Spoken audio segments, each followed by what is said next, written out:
Aaron and Hur was with him there. He put up his hands on the mountain. When he put up his hands and was praying, Israel was winning. Israel was gaining grounds. Israel was gaining grounds. After some time, his hands began to grow weak. The hand that was up started dropping. Started dropping. Started dropping. And Israel was losing.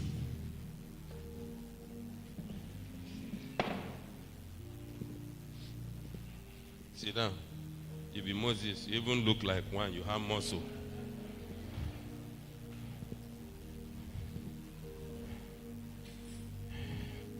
You be Aaron.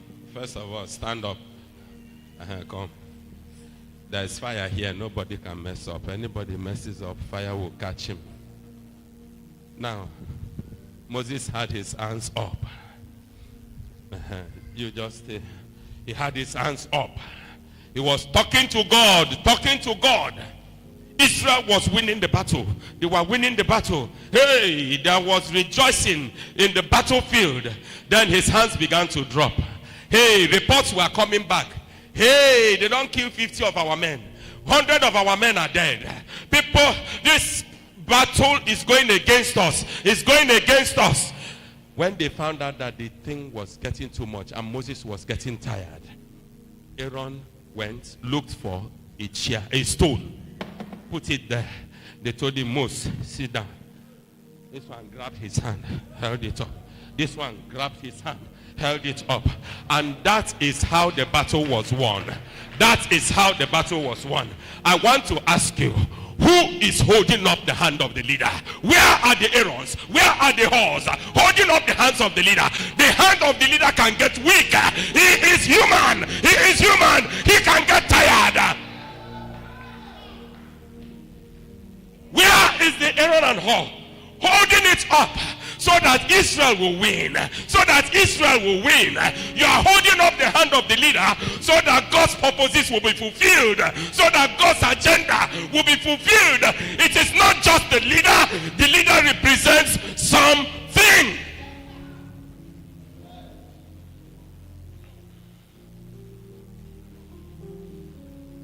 And I feel so pain that many ministers here, they have nobody praying for them. They don't. That I keep going up and down and God is keeping and protecting me. There is an all-round prayer going on for me, unbroken, by those who love me. And not just praying their own thing. They come every Wednesday morning. Coordinated by my wife. They come to the house, not in the church. They are praying for me each step of the way. When they heard that I broke down here, that I came down sick, they said, God, what a slap. What a demonic slap. They are fasting and praying till I come back. Yesterday I couldn't be here. Prayers were going on even till late night. When they now told him to go lay hands on me, he came to lay hands on me. While some other people have called me, I am praying also for their sick person. So they were praying for me, laying hands on me, and I am in my own pains and shivering, praying for the healing of another.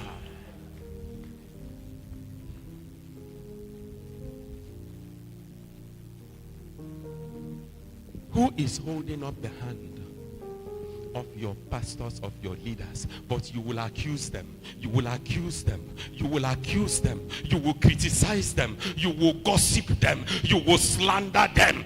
Be careful!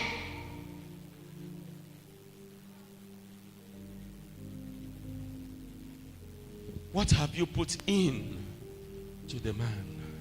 Moses represented the victory or the defeat of Israel. Then in our eyes, when you see such things, you will call them sycophants. Is that not what we call them? Psycho. You too do. You too do. Not only you did this church, you too do. Then they will start mocking him and mocking him and mock them very well so that they will leave Moses.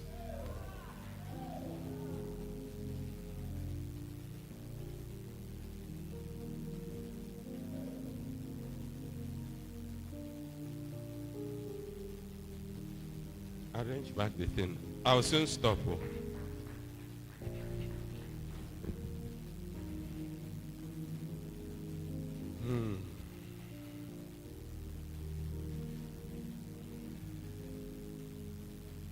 Read for me 1 Corinthians chapter 10 verse 24.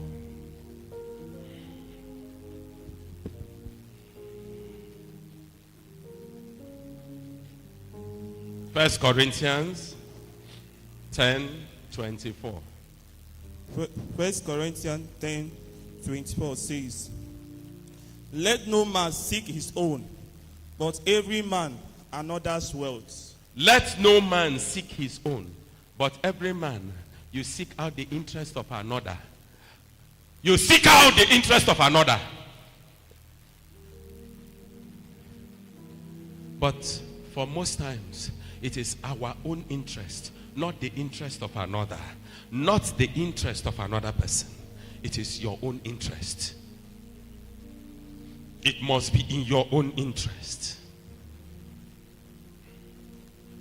Whose interests are you looking out for? What are you doing for the sake of the interest of another? Selfishness does not speak of love. It does not speak of the love of God. There is no selfish person that can convince anybody on earth who knows the word of God that selfishness is of the love of God. No, it is not. It is not. 1 John chapter 3 verse 17. 1 John chapter 3 verse 17. Read.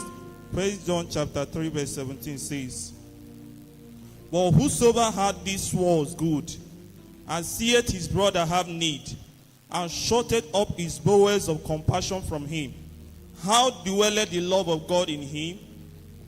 You see it? Somebody comes to you. He has a need. True, you cannot meet this need. Maybe he has a need of 1,000 naira, for example. You tell him, go. I'll keep praying for you. God will provide it. You have the love of God in your heart. People have come to me to talk, pray for me for this. I'm believing God for 2 million naira, this, that. I check my pocket. The 1,000 or 2 that I have there, I said, take, so that I can buy authority before God to speak. I cannot have the 2,000 and tell you, go. When I give you 2,000, it is no longer 2 million you are looking for. You are looking for 1 point something. And so that before God, I will say, Lord, I'm concerned about this. 2 million is needed, Father, you've provided 2,000. Provide the balance, oh God. Release the balance. The love of God in your heart will not leave you indifferent when somebody comes with a genuine need and you say, go. God be with you. Go and keep warm. Meanwhile, you have 2 sweaters at home. You won't give him 1 sweater. The love of God is not selfish. It is looking out for the good of the other. And a generous and selfless person will always prosper. You can go and read it in Proverbs 11:25. And selfish people, they incur the wrath of God. They incur the wrath of God. Let's read that one. Romans chapter 2 verse 8. Romans chapter 2, verse 8.